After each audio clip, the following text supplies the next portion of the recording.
చూడలా చాలా మంది అంటారు దీనికి రిపేర్కి వచ్చినప్పుడు అంతా 2,500 అవుతుంది 3,000 అవుతుంది అని రిపేర్ ఇంత అవుతుంది వచ్చినప్పుడు అంతా అంటారు.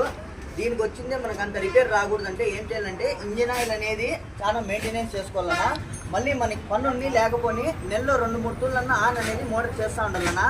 మనకు పని లేదని నెల 2 నెలలు అనేది నీళ్ళు పెట్టేస్తే కన్నా కార్పెట్లు వాళ్ళు ఇవన్నీ ఫెయిల్ అయిపోతాయినా. ఇవన్నీ ఫెయిల్ అయిపోయినప్పుడు అంతా 2,000-3,000 అనేది ఖర్చు వస్తూ ఉంటుందా. ఈ ఆయిల్ అనేది చెప్తాను చూసుకున్నా. ఇంజిన్ ఆయిల్ అనేది క్యాప్ తెరుస్తానంటే ఇక్కడ కనపడుతూ ఉండాల మనకి. ఇంజిన్ ఆయిల్ అనేది ఇట్లా కనపడుతూ ఉంటే కన్నా మనం ఏం వేసే పని లేదన్నా క్యాప్ వేసుకొని మళ్ళీ వాడుకోవచ్చు. ఏమన్నా తగ్గింటే మళ్ళీ ఇక్కడ కనపడేట్టు వేసుకోవాలా. ఈ ఇంజిన్ ఆయిల్ అనేది డైలీ చెక్ చేసుకోవాలన్నా ఆయిల్ ఉందా లేదా అని. 25 గంటలకు ఒకసారి 30 గంటలకు ఒకసారి ఏం చేయాలంటే ఈ ఆయిల్ అనేది మొత్తం తీసేసిందే కొత్త ఆయిల్ వేసుకోవాలా.